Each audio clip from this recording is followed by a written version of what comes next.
We are going over PhysEx8, which is everything to do with digestion.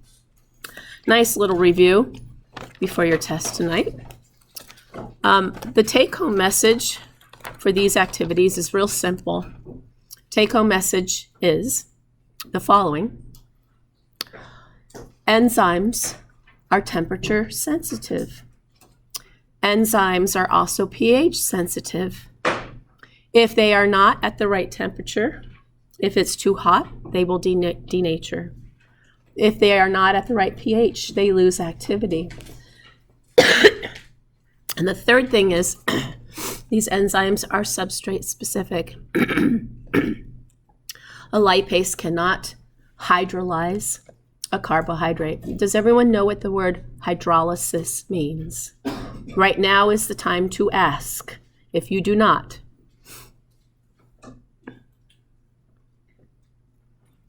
okay. All right.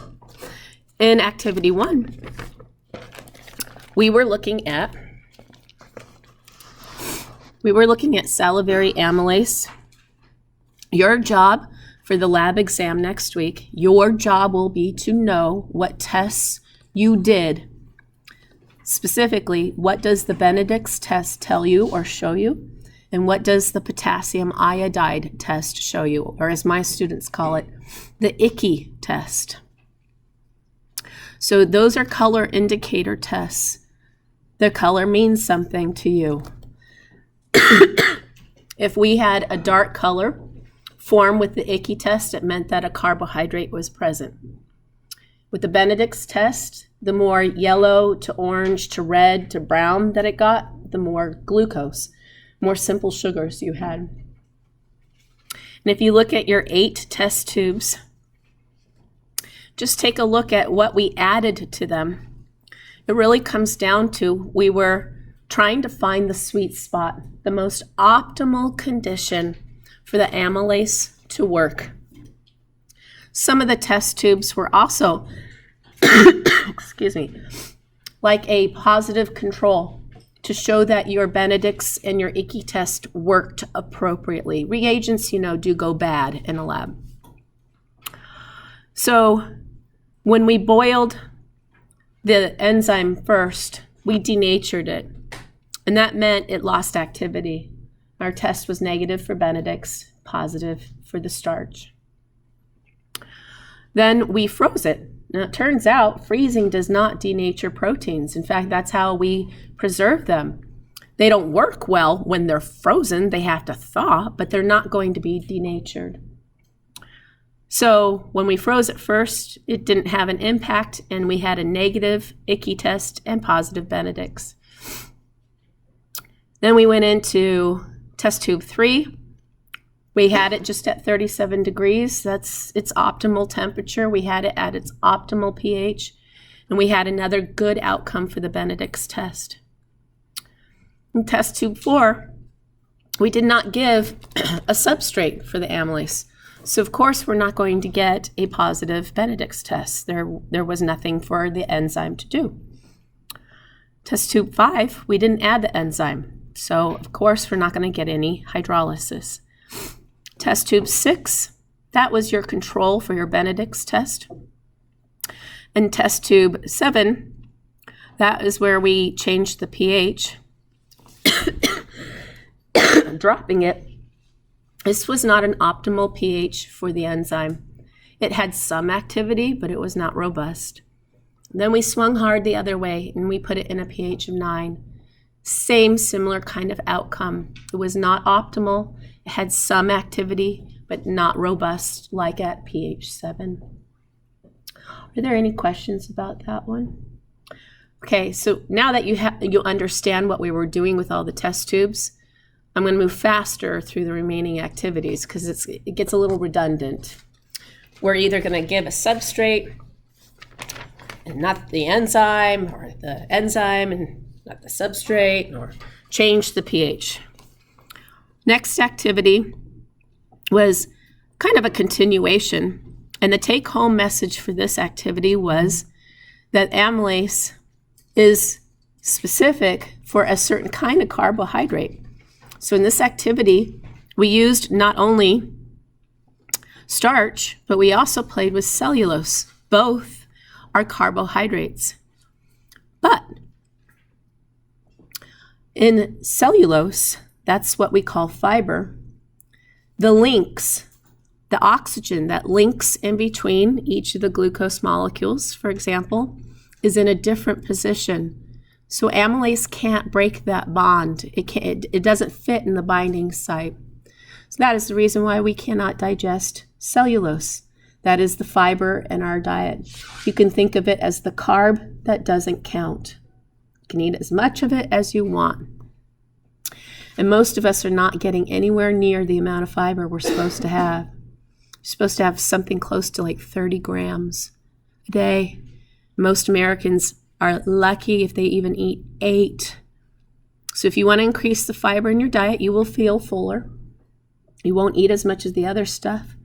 But trust me on this, if you increase your fiber in your diet, you need to increase the amount of water you drink too. And you probably will not leave the house on that first day that you try that experiment. So again, the take-home message for these reactions is that amylase is specific for starch. It does not process cellulose. And if you look at test tube 6, we played with bacteria and mixed it with that cellulose. Now, some animals, like cows, for example, they actually have bacteria in their gut that allows them to break down the cellulose. That's why they can eat things like grasses and hay and get nourishment from it. It's because of the bacteria in their gut. We do not have that bacteria in our gut. Any questions about that one? Nope? Okay. Then moving on to activity 3. Very similar to activity 1, except that we were playing with a different color indicator. We were playing with this substance called BAPNA. It's an artificial protein. So we were playing with protein, and we now know that proteins cannot be digested by amylase. Proteins need to be digested by a peptidase. In this case, we use pepsin.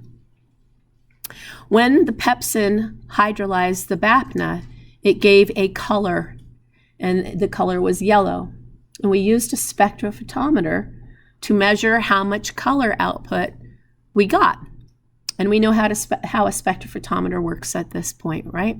It's all about optical density.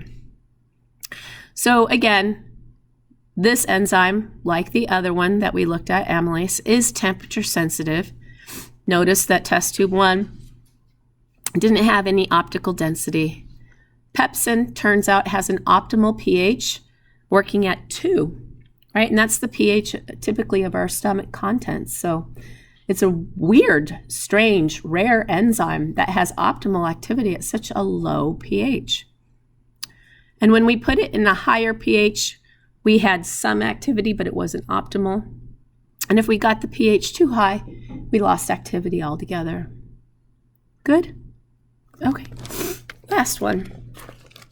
Yet again, same type of experiment, but now we were playing with a lipase.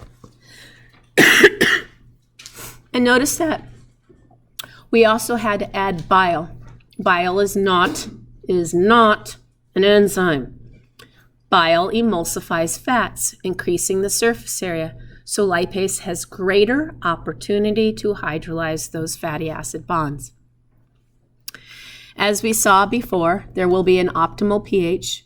For this enzyme, we're back to 7 again. That's actually the optimal pH for most of our enzymes in our body. Why do you think that? Because most of our bodily fluids have a pH of what? Good. And we gave a substrate of vegetable oil. Our test to see if hydrolysis occurred was using a pH meter. If the fatty acids were liberated, pH dropped. If they were liberated, that meant hydrolysis occurred. Again, optimal conditions, we had the lipase, we had the vegetable oil, that's the substrate, we had bile salts to help with emulsification, and the pH of 7 gave us the most optimal outcome.